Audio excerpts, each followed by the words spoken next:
Bonjour et bienvenue. Aujourd'hui, on se penche sur l'immobilier sur la Costa Blanca en Espagne, en s'appuyant sur plusieurs sources vidéo. On va voir l'investissement, l'expatriation, les villes qui bougent et comment on achète là-bas. L'idée, c'est de dégager les infos clés pour comprendre ce marché.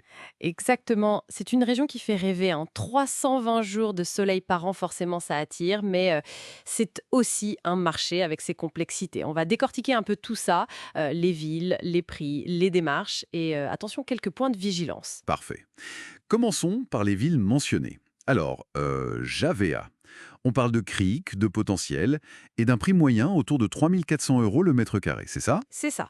Et juste à côté, on a Altea, la perle aux maisons blanches. Là, on est plus sur du 2800 euros mètre carré. Déjà une différence notable. Oui.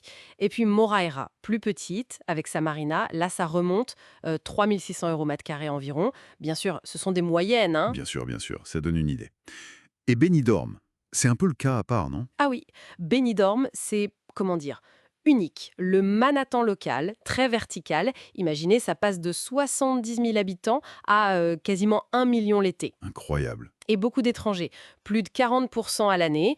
Gros atout, les infrastructures médicales. La médecine espagnole est très bien classée, quatrième mondiale selon l'OMS, c'est pas rien. C'est bon à savoir ça. Et Alicante même, les sources la présentent comme très très attractive. Oui, Alicante-Ville, c'est dynamique. Le prix moyen est plus bas, autour de 1600 euros p mètre carré, mais attention, ça monte très vite. Ah oui, les chiffres sont assez frappants. Carrément. On parle de plus 13% sur un an pour l'achat et, tenez-vous bien, plus 23% pour la location. 23%. C'est énorme. Ça suggère une tension locative? Exactement, une forte demande locative. Certaines sources évoquent même des rentabilités brutes entre 8 et 15%. Waouh, ça paraît presque trop beau. Comment ils expliquent ça? Apparemment, beaucoup d'achats plaisir faits au comptant. Du coup, moins sensibles au taux d'intérêt qui grimpe partout ailleurs.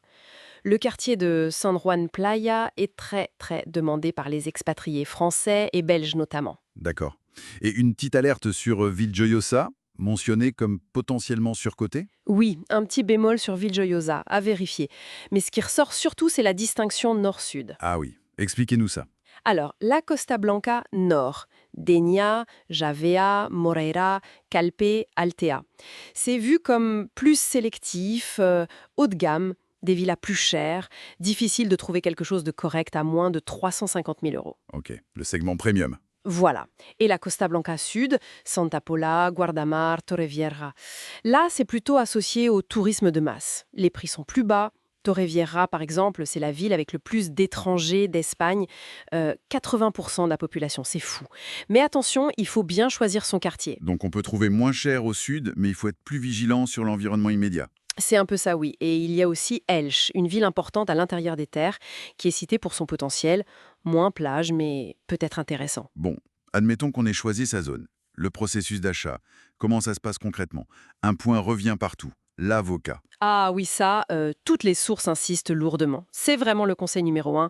Prenez un avocat spécialisé en droit immobilier espagnol. Pourquoi c'est si crucial? Ben, parce que le système est différent. L'avocat va vraiment sécuriser la transaction pour l'acheteur étranger. D'accord. Alors, l'étape clé.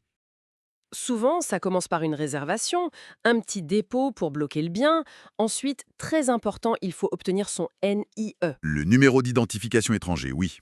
Indispensable. Exactement. Sans NIE, on ne peut rien faire. Après vient la signature du contrato de arras ou contrato de compraventa. C'est la promesse d'achat préparée par l'avocat. Là, on verse un acompte plus sérieux, souvent 10%. Et enfin, l'acte final, l'escritura chez le notaire. Et les impôts? Et il y a l'ITP, c'est ça? Oui, l'impuesto sobre transmisiones patrimoniales. Sur la Costa Blanca, dans la communauté valencienne, c'est 10% du prix d'achat. Mais attention, ça peut varier. Une source mentionne 6% dans la région de Murcia, juste à côté. D'accord. 10% à Valence. C'est une somme à prévoir. Et avant tout ça, les vérifications, la due diligence, les sources semblent dire que c'est vital. Oh que oui. C'est là que l'avocat joue un rôle majeur. Il faut tout vérifier. Qui sont vraiment les vendeurs? Est-ce que le bien a des dettes, des charges de copropriété impayées, une hypothèque non levée? Des choses qu'on ne soupçonnerait pas forcément. Exactement.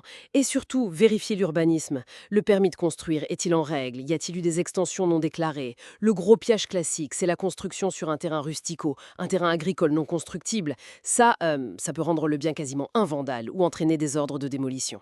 Ah oui, d'accord. Vigilance absolue donc. Un autre sujet qui revient, la licence touristique pour louer en mode Airbnb. Ça devient compliqué? Oui, ça se corse pas mal. Obtenir cette licence est de plus en plus difficile. Ça dépend de la zone, du plan d'urbanisme local. Parfois, c'est plus simple si le logement est en rez-de-chaussée ou au premier étage. Et de plus en plus souvent, il faut l'accord de la copropriété. Et si le bien a déjà la licence U? C'est le Graal. Mais c'est rare et ça se paie plus cher forcément. Par contre, point important, pour la location longue durée classique, pas besoin de cette licence. C'est bon à savoir. On voit aussi qu'Alicante essaye d'attirer les nomades digitaux. Tout à fait. Il y a des initiatives, des espaces de co-living qui se montent, la qualité de vie générale, le climat, l'aéroport international d'Alicante-Elche qui est très bien desservi, les écoles internationales, les soins de santé multilingues, tout ça, ça contribue à l'attractivité globale. Bon, si on devait résumer tout ça, La Costa Blanca, ça reste une destination avec un potentiel certain, c'est clair. Que ce soit pour y vivre ou pour investir.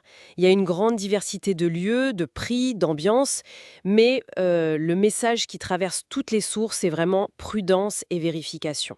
Surtout les aspects légaux et urbanistiques.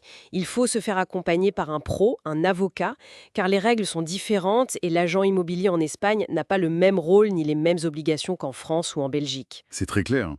L'accompagnement est la clé. Ça fait beaucoup d'infos à digérer, c'est sûr.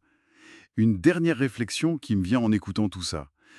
Avec les prix qui flambent sur les zones les plus connues et la complexité des locations touristiques, est-ce que le coup d'après, ce ne serait pas justement les villes un peu en retrait comme Elche ou des zones côtières moins évidentes? C'est une excellente question. Peut-être que l'avenir de l'investissement plus authentique ou à meilleur rendement se trouve là, effectivement. Moins de paillettes, mais peut-être plus de potentiel caché. Voilà. De quoi réfléchir pour ceux que la région intéresse. Merci beaucoup pour cette analyse très riche. Merci à vous. Et merci à tous de nous avoir écoutés.